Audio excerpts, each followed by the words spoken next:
नमस्कार दोस्तों, ज्ञान सागर चैनल में आपका स्वागत है।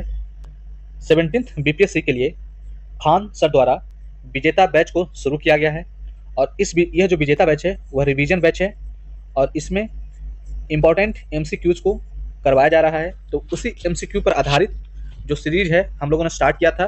तो इसमें साइंस से पहले हम लोगों ने स्टार्ट किया था और साइंस के दो टॉपिक, जिसमें फिजिक्स का दो टॉपिक हम लोगों ने कर लिया था, जिसमें उष्मा व उष्मागतिकी और दूसरा जो चैप्टर था चुंबकत्व।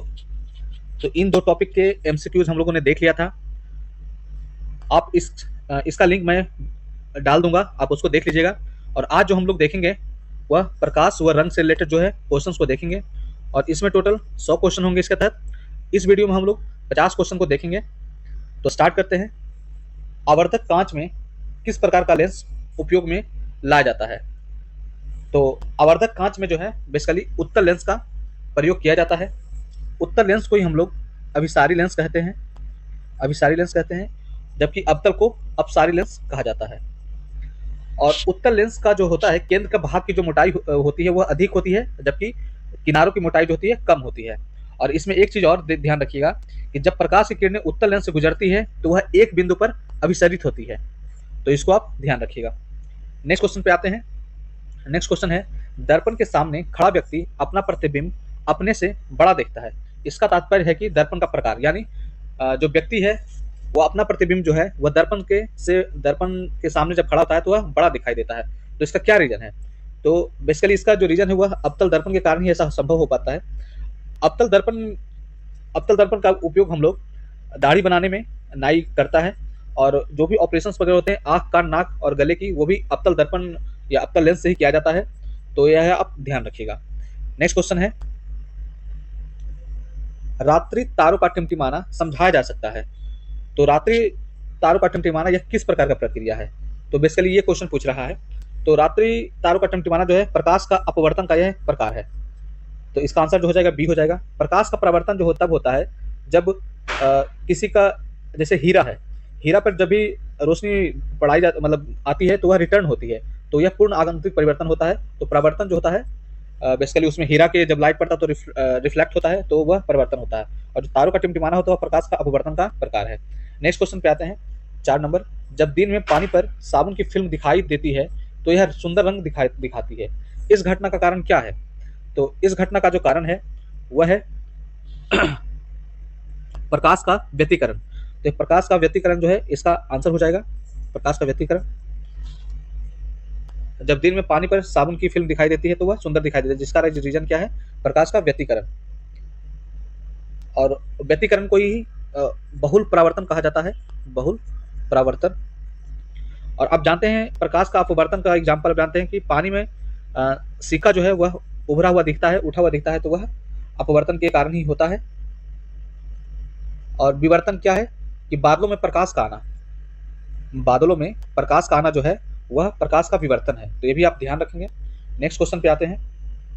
नेक्स्ट क्वेश्चन है, प्रकाश वर्ष किसकी इकाई है? तो प्रकाश वर्ष जो है बेसिकली दूरी की इकाई है। और ये आप जो देख रहे हैं प्रकाश की तीव्रता, यह ल्यूमन है, इसको बोलते हैं। और ज्योति तीव्रता जिसे बोला जाता है, ज्योति तीव्रता, और इसको कैंडेला में मापा जाता है, CD कैंडेला में मापा जाता है। तो ये भी आप ध्यान रखिएगा। नेक्स्ट क्वेश्चन को देखते हैं। जब प्रकाश एक माध्यम से दूसरे माध्यम में जाता है तो निम्न में से कौन सा नहीं बदलता या बदलती है? तो ये बोल रहा है बेसिकली अगर कोई प्रकाश जो है एक माध्यम से दूसरे माध्यम में जा रहा है तो वह क्या नहीं बदलता है? तो वेग जो है बदल जाता है, क्योंकि अगर विरल से सघन में जाएगा तो यह प्रकाश की जो गति है वह कम हो जाएगी। तो ये तो आपको पता है। तरंगदैर्घ्य भी बदल जाता है, लेकिन आवृत्ति जो है वह नहीं बदलती है। अपवर्तनांक भी बदल जाता है। आवृत्ति जो होती है किसी भी माध्यम में समान रहती है। तो ये आप ध्यान रखिएगा। इसका आंसर सी हो जाएगा। नेक्स्ट क्वेश्चन को देखते हैं। विद्युत चुंबकीय तरंगों का वेग होता है। तो विद्युत चुंबकीय तरंगों का जो वेग होता है 3 × 10⁸ मीटर सेकेंड होता है। तो आंसर जो हो जाएगा ये हो जाएगा। नेक्स्ट क्वेश्चन को देखते हैं। नेक्स्ट क्वेश्चन है, दृष्टि की खराबी, निकट दृष्टि दोष को नाम से जाना जाता है। आपको लग रहा होगा निकट दृष्टि दोष मतलब कि नजदीक का नहीं दिखाई देता, लेकिन ऐसा नहीं होता है। नजदीक दृष्टि दोष में जो होता है दूर का नहीं दिखाई देता है, दूर जो है नहीं दिखता है, नजदीक साफ दिखता है। और निकट दृष्टि दोष को ही मायोपिया कहा जाता है, मायोपिया। और दूर दृष्टि दोष को हाइपर माइट्रोपिया कहा जाता है, हाइपर ठीक है। तो इसमें बोल रहा है कि किस नाम से जाना जाता है। तो हाइपरमेट्रोपिया तो मैंने बताया कि दूरदृष्टि दोष होता है, और ये जो प्रेसायोपिया जो है, प्रेसायोपिया जो होता है जरा दृष्टि दोष में, जरा दृष्टि दोष को प्रेसायोपिया बोलते हैं। और ये जो ग्लूकोमा जो है, यह बेसिकली जो होता है दाब के दाब के कारण यह जो है ग्लूकोमा उत्पन्न होता है। यह आँख की बीमारी है ग्लूकोमा। और मोतियाबिंद जो है वह लेंस खराब होने के कारण जो होता है मोतियाबिंद की बीमारी होती है।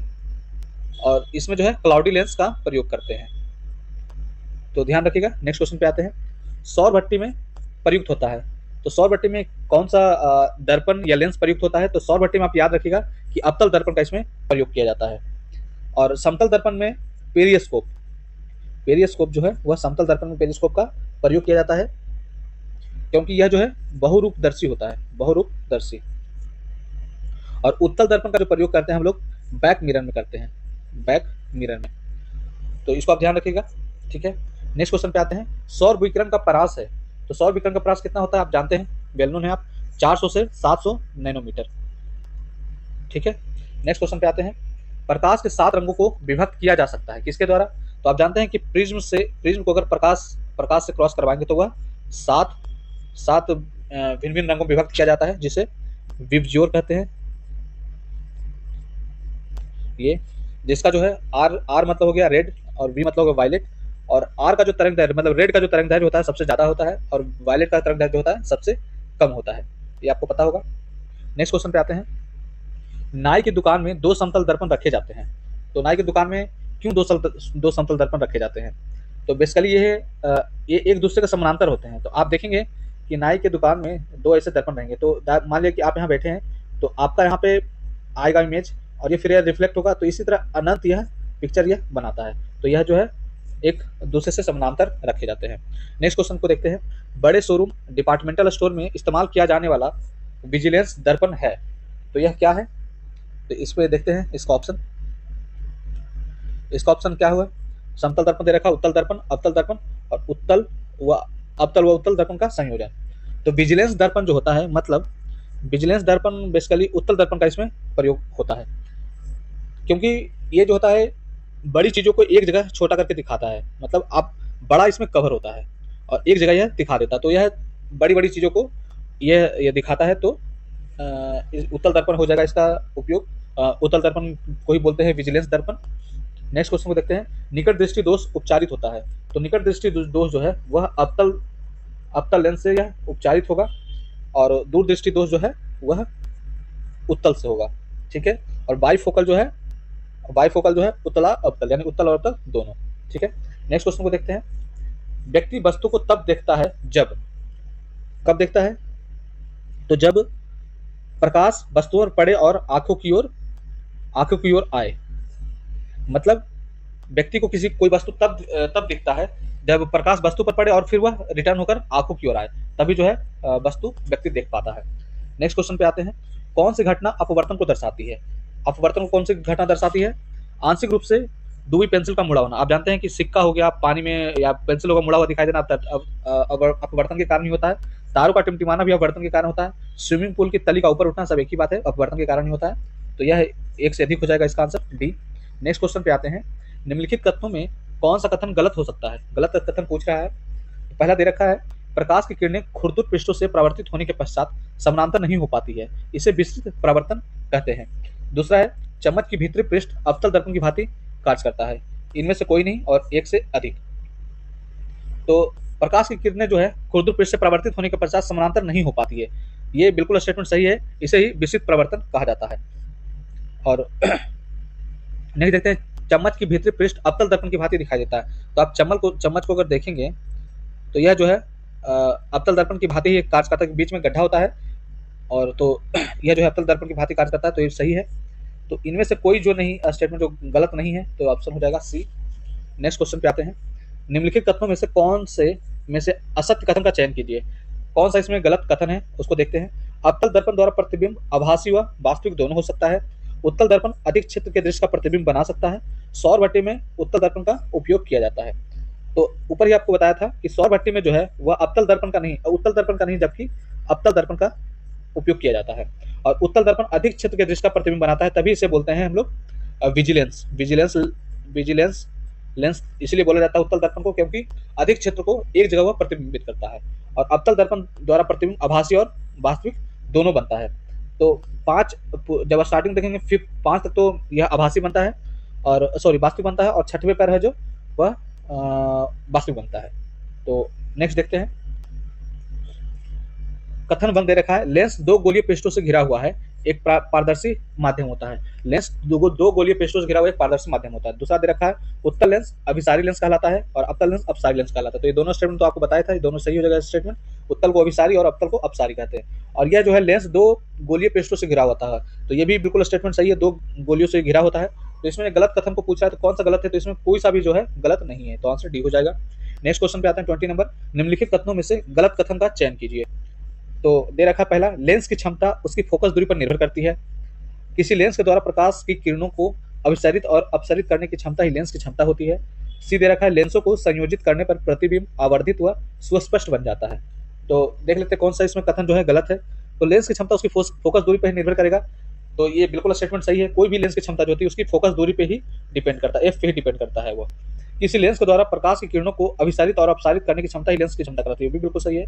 लेंसों को संयोजित करने पर प्रतिबिंब आवर्धित और सुस्पष्ट बन जाता है, ये भी स्टेटमेंट जो है सही है।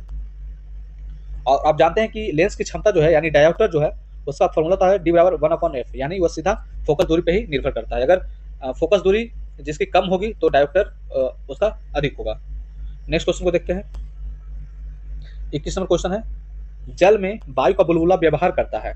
तो ये आप ध्यान रखिएगा कि वायु का जो बुलबुला है जल में वह अवतल लेंस की तरह कार्य करता है। तो ऑप्शन जो हो जाएगा वह हो जाएगा बी, इसको आप ध्यान रखेंगे। अब आइए टिंडल प्रभाव के बारे में पूछा। टिंडल प्रभाव कब उत्पन्न होता है? तो घने जंगलों में वितान से सूर्य के प्रकाश के गुजरने की घटना से कोलाइडली कणों द्वारा प्रकाश के प्रकीर्णन है, बेसिकली प्रकीर्णन की घटना से कोलाइडी कणों द्वारा प्रकाश का अपवर्तन की घटना पर इनमें से एक से अधिक। तो आप जानते हैं कि ये बादल हो गया या जंगल, ये 3 टिंडल प्रभाव बेसिकली जो था 3 जगह आपको देखने को मिलेगा। बादल से सूर्य की रोशनी जब क्रॉस होती है तब, और एक खिड़की से जब रोशनी आती है तब, और फिर जंगल में। तो इन तीनों जगह जो है बेसिकली टिंडल प्रभाव आपको देखे जा सकते हैं। इसके अलावा कोलाइडी कणों के प्रकाश के प्रकीर्णन की घटना भी है, टिंडल प्रभाव से उत्पन्न होता है, और कोलाइडी कणों द्वारा प्रकाश के अपवर्तन की घटना, ये यानी तीनों जो है स्टेटमेंट सही है। तो इनमें से एक से अधिक जो हो जाएगा, आंसर इसका हो जाएगा। नेक्स्ट क्वेश्चन को देखते हैं। दूर दृष्टि वाले व्यक्ति को दूर की वस्तु स्पष्ट दिखाई देती है। तो ये स्टेटमेंट तो बिल्कुल सही है। दूर दृष्टि दोष में वस्तु का प्रतिबिंब रेटिना के पीछे बनता है। दूर दृष्टि दोष को दूर करने के लिए अवतल लेंस के चश्मे का प्रयोग किया जाता है। तो इसमें देखते हैं, दूर दृष्टि वाली पहला स्टेटमेंट सही है। दूर दृष्टि दोष में वस्तु का प्रतिबिंब रेटिना के पीछे बनता है। यह रेटिना के पीछे ना बनकर ये सामने बनता है ना, यह जो सामने बनेगा। और अवतल लेंस द्वारा, सॉरी इसमें, हाँ ठीक है, नहीं तो ये तो ठीक है ना, सॉरी ये बोल रहा है, सॉरी दूर दृष्टि दोष में वस्तु का प्रतिबिंब रेटिना के पीछे बनता है, बिल्कुल सही है। निकट दृष्टि दोष में जो है वह रेटिना के आगे बनता है। तो यह निकट दृष्टि दोष में, दूर दृष्टि दोष में रेटिना के पीछे बनता है। और थर्ड दे रखा है, दूर दृष्टि दोष को दूर करने के लिए अवतल लेंस का चश्मा का प्रयोग करते हैं। ये गलत दे रखा है, दूर दृष्टि दोष में जो है उत्तल लेंस के चश्मे का प्रयोग करते हैं। तो ऑप्शन नंबर जो है कथन जो है 3 गलत है, तो ये हो जाएगा इसका आंसर। नेक्स्ट क्वेश्चन को देखते हैं। निकट दृष्टि दोष में व्यक्ति दूर की वस्तुओं को सुस्पष्ट नहीं देख पाता है। तो निकट दृष्टि दोष में जो होता है वह निकट वाला देखता है और दूर की नहीं देखता। तो ये स्टेटमेंट जो है सही है। निकट दृष्टि दोष में वस्तु का प्रतिबिंब रेटिना पर ना बनकर इसके सामने बनने लगता है, ये भी स्टेटमेंट सही, जो अभी मैंने बताया कि निकट दृष्टि दोष में जो है रेटिना पर ना बनकर इसके सामने बनने लगता है। और अवतल लेंस द्वारा दृष्टि दोष का संशोधन किया जा सकता है। उपरोक्त में से कौन सा कथन असत्य है? तो इसमें सारे जो कथन है वो सही है, तो इनमें से कोई नहीं जो है इसका हो जाएगा आंसर। नेक्स्ट क्वेश्चन पर आते हैं। खगोलीय दूरदर्शी से बना प्रतिबिंब होता है। तो खगोलीय दूरदर्शी से बना प्रतिबिंब हमेशा जो है यह काल्पनिक और वो बड़ा होगा, इसको आप ध्यान रखेंगे। और खगोलीय दूरदर्शी में जो है दो उत्तल लेंस का प्रयोग किया जाता है। और इसमें एक लेंस होता है जिसको बोलते हैं लक्ष्य लेंस, और दूसरे को बोलते हैं नेत्रक लेंस, नेत्रक लेंस बोलते हैं। ठीक है, तो ये भी आप ध्यान रखेंगे। नेक्स्ट क्वेश्चन पे आते हैं 26 नंबर। कथन बंद दे रखा, दूरदर्शी में अवतल लेंस का प्रयोग किया जाता है। तो अभी आप बताएं दूरदर्शी में जो होता है उत्तल लेंस का प्रयोग होता है। तो पहला स्टेटमेंट गलत है। सरल सूक्ष्मदर्शी कम फोकस दूरी का एक अभिसारी लेंस होता है। तो ये बिल्कुल सही है, क्योंकि सरल सूक्ष्मदर्शी जो होता है अभिसारी लेंस, आपको बताया कि अभिसारी लेंस को ही हम लोग उत्तल लेंस बोलते हैं। तो जहां भी आप देखेंगे सूक्ष्मदर्शी का प्रयोग कर रहा है तो उसमें उत्तल लेंस का उपयोग आपको दिखेगा। संयुक्त सूक्ष्मदर्शी में अविदृश्यक लेंस वस्तु का वास्तविक उल्टा हुआ अवर्धित प्रतिबिंब बनाता है। तो ये भी स्टेटमेंट जो है सही है। तो क्या बोल रहा था, कौन सा कथन असत्य है? तो पहला जो स्टेटमेंट है वह असत्य है, ए नंबर हो जाएगा। दूरदर्शी में जो है उत्तल लेंस का प्रयोग किया जाता है, ना कि अवतल लेंस का। नेक्स्ट क्वेश्चन पर आते हैं 27 नंबर। निम्नलिखित कथनों का अध्ययन कीजिए तथा सत्य कथन का चयन कीजिए। पहला दे रखा है, प्रकाश की तरंगदैर्घ्य छोटी है अतः उसका विवर्तन भी छोटा होता है, इसलिए वह सीधी रेखा में चलता है। ये स्टेटमेंट बिल्कुल सही है कि प्रकाश की तरंगदैर्घ्य छोटी है तो इसलिए वह सीधी रेखा में गमन करता, चलता हुआ दिखता है। और नेक्स्ट जो इसका ऑप्शन है, नेक्स्ट देखते हैं कि हवा में प्रकाश की चाल उसके प्रकाशित घनत्व पर निर्भर करती है। ये भी स्टेटमेंट सही है कि हवा की जो प्रकाश की चाल जो है प्रकाशित घनत्व पर निर्भर करती है। और ये जानते हैं आपकी प्रकाश की जो चाल होती है 10⁸ मीटर पर सेकंड होता है, ये आपको पता होना चाहिए। निर्वात में भी होता है और प्रकाश में से थोड़ा सा, मतलब निर्वात में जो है थोड़ा सा इसमें कम होता है, इससे लगभग 1.003 गुना कम होता है, लेकिन लगभग 3 × 10⁸ ही होता है निर्वात और प्रकाश की चाल। तो ये है। स्थलीय तापन व प्रकाश अपवर्तन मरीचिका के मुख्य कारण बनते हैं, ये भी स्टेटमेंट सही है। तो बोला था कौन सा स्टेटमेंट सही है, तो सारे स्टेटमेंट जो है इसमें सही है, तो डी आंसर हो जाएगा इसका आंसर।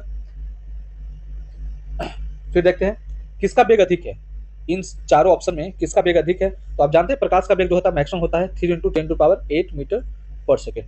नेक्स्ट क्वेश्चन को देखते हैं, प्रकाश का वेग सर्वाधिक होगा, तो प्रकाश का वेग किसमें सर्वाधिक होगा? तो हीरा में जो होता है प्रकाश के वेग 1.24 × 10⁸ मीटर पर सेकेंड होता है।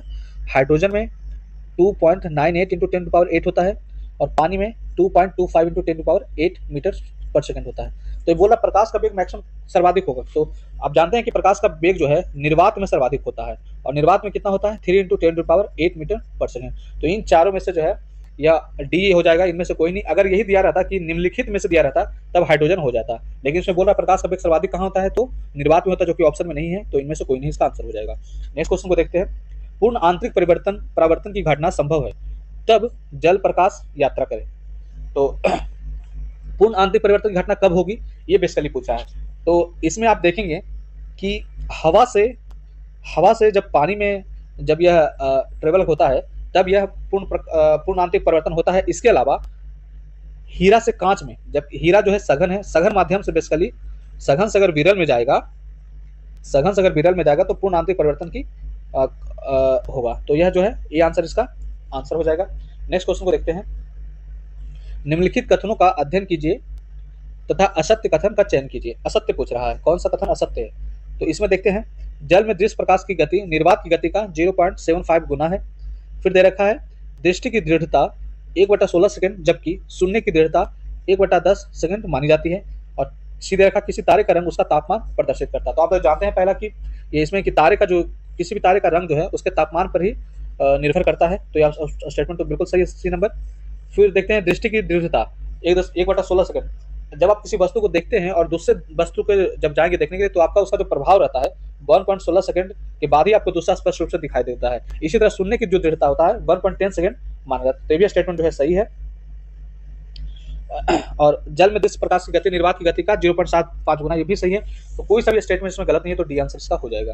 नेक्स्ट क्वेश्चन पे आते हैं, निम्नलिखित कथनों का अध्ययन कीजिए तथा सत्य कथन का चयन कीजिए। प्रकाश का रंग उसके तरंगदैर्घ्य पर निर्भर करता है, तो ये बिल्कुल सही है। प्रकाश का रंग जो है उसकी तरंगदैर्घ्य पर निर्भर करता है। लाल रंग की तरंगदैर्घ्य सबसे लंबी होती है, ये भी सही है। नीले रंग के प्रकाश में पीले रंग की तुलना में ऊर्जा ज्यादा होगी। अब इसमें आपको एक चीज थोड़ा सा ध्यान रखना है कि आप जानते हैं कि विबग्योर, तो इसमें बेसिकली ये होता है कि जिस आर जो है इसका मतलब रेड जो है इसका तरंगदैर्घ्य ज्यादा होगा। जब इसका तरंगदैर्घ्य अगर ज्यादा है तो अपोजिट जब जाएंगे तो इसमें आवृत्ति ज्यादा होगी, यानी वायलेट की आवृत्ति सबसे ज्यादा होगी जबकि रेड का तरंगदैर्घ्य सबसे ज्यादा होगा। इसी तरह अपोजिट होगा कि रेड का जो है आवृत्ति सबसे कम होगी और वायलेट की आवृत्ति सबसे अधिक होगी। तो ये क्या पूछा है, नीले रंग के प्रकाश में पीले रंग की तुलना में ऊर्जा ज्यादा होगी। हाँ, अब ये चीज आप ध्यान रखिएगा कि जिसकी आवृत्ति ज्यादा होगी वो ऊर्जा भी उसकी ज्यादा होगी। तो ये आपको ध्यान में रखना। तो नीले प्रकाश तो पहले कौन सा आ रहा है देख लीजिए, नीला यानी ब्लू यहाँ पे आ रहा है, और पीला का पूछा येलो यहाँ पे आ रहा है, तो ब्लू जो है ज़्यादा आएगा येलो की अपेक्षा ऊर्जा। तो ये भी स्टेटमेंट सही दे रखा है, तो इस तरह इसका आंसर हो जाएगा डी हो जाएगा, इनमें से कोई नहीं, मतलब कोई भी इसमें गलत नहीं है। नेक्स्ट क्वेश्चन पर आते हैं। निम्नलिखित में से असत्य कथन का चयन कीजिए। क्षितिज के समीप सूर्य व चंद्रमा दीर्घवृत्ताकार दिखाई देते हैं क्योंकि अपवर्तन प्रभावी होता है। फिर है पीला रंग इंद्रधनुष के बीचों बीच होता है। खोज बत्ती में परवलयिक दर्पण का प्रयोग होता है, उपयोग होता है। तो इसमें जो है कौन सा कथन असत्य है उसको तो ये पूछ रहा है। तो क्षितिज के समीप जो है सूर्य व चंद्रमा दीर्घ वृत्ताकार में दिखाई देते हैं, यह वर्तन प्रभावी होता है, ये स्टेटमेंट सही है। पीला रंग इंद्रधनुष के बीचों बीच में होता है, तो आप इसमें देख लीजिए सीधा VIVGYOR, तो इसमें देख लीजिए बीच में कौन है, बीच में तो ग्रीन है, तो ये जबकि पीला गोरा होती है, तो ये स्टेटमेंट गलत हो गया। बी नंबर जो स्टेटमेंट गलत है, आप ऐसे भी छाट सकते हैं, अगर आपको ये नहीं भी पता है तो ये आप छाट सकते हैं।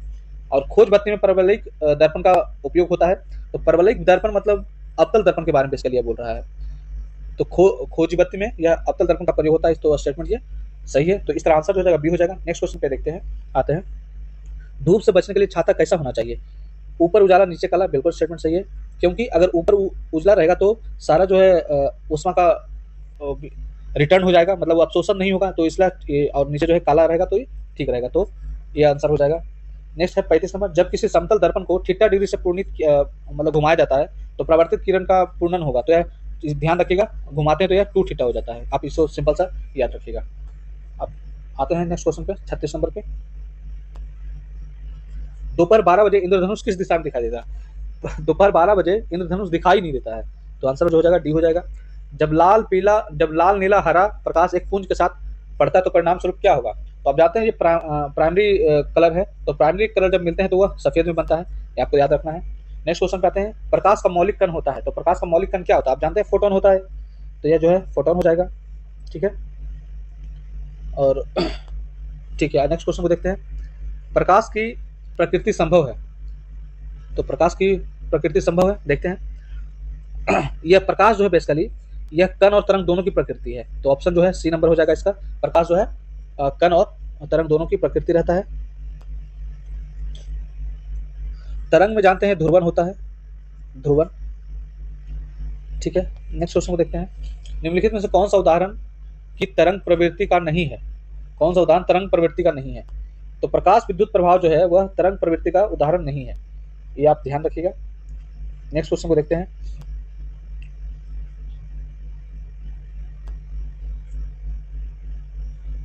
ठीक है, नेक्स्ट क्वेश्चन है। प्रकाश की चाल के संदर्भ में कौन सा कथन गलत है? प्रकाश की चाल के बारे में पूछा, कौन सा स्टेटमेंट जो है गलत है? तो डेनमार्क के वैज्ञानिक ऑल रोमर ने प्रकाश की चाल की गणना की थी, तो स्टेटमेंट यह सही है, रोमर ने ही प्रकाश की चाल की गणना की थी सर्वप्रथम। फिर है सूर्य से पृथ्वी तक किरणों को पहुंचने में केवल 8 मिनट का समय लगता है। 8 मिनट का समय नहीं लगता है, 8 मिनट लगभग 19 सेकंड का समय लगता है, तो ये आपका जो है स्टेटमेंट ये गलत है, बी नंबर। और निर्वात में प्रकाश की चाल 3 × 10⁸ मीटर पर सेकंड होता है, सही है स्टेटमेंट। नेक्स्ट क्वेश्चन पर आते हैं। निम्नलिखित में से किस विकिरण में ऊर्जा प्रति क्वांटम सर्वाधिक होगा? तो ये बेसिकली पूछा है, तो ऊर्जा प्रति क्वांटम सर्वाधिक होगा, यानी जो सबसे मिनिमम होगा नैनोमीटर, उसमें जो ऊर्जा ज़्यादा होगा वो उसमें ऊर्जा ज़्यादा होगा, क्योंकि आपको पता है कि जिसकी आवृत्ति सबसे अधिक होगी उसी का ऊर्जा जो है सर्वाधिक होगा। तो आवृत्ति जिसका कम यानी 200 नैनोमीटर है, तो इसका आंसर बी हो जाएगा। नेक्स्ट क्वेश्चन पे आते हैं। सौर विकिरण का परास है, तो सौर विकिरण का परास आपको बहुत बार क्वेश्चन करवा दिया है, 400 से 700 नैनोमीटर के रेंज में होता है। वास्तविक सूर्यास्त व आभासी सूर्यास्त के बीच लगभग कितने समय का अंतर होता है? तो वास्तविक सूर्यास्त और आभासी सूर्यास्त के बीच जो होता है 2 मिनट का अंतर होता है। नेक्स्ट क्वेश्चन पे आते हैं। लेंस की क्षमता का मापन जानते हैं डायोप्टर है, डॉप्सन जो है ओजोन की परत की मोटाई मापी जाती है, और डायोप्टर को पता है D = 1/f होता है, यानी फोकस दूरी। नेक्स्ट क्वेश्चन देखते हैं। अत्यधिक ऊंचाई अथवा 100 किलोमीटर की ऊंचाई पर पहुंचने के बाद रमेश को आसमान का रंग दिखाई देगा, आपको पता है काला रंग दिखाई देगा। नेक्स्ट क्वेश्चन पर आते हैं।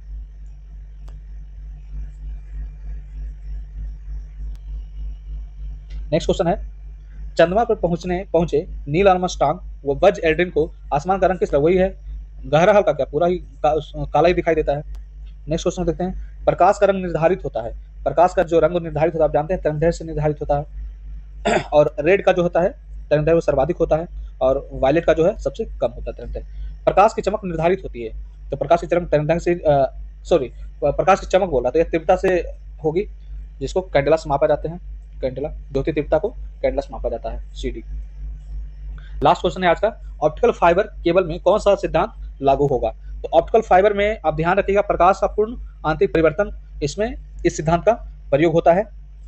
तो इस तरह आज हमने 50 क्वेश्चन का सेट कर लिया है। अब नेक्स्ट वीडियो में देखेंगे अगला। तो धन्यवाद।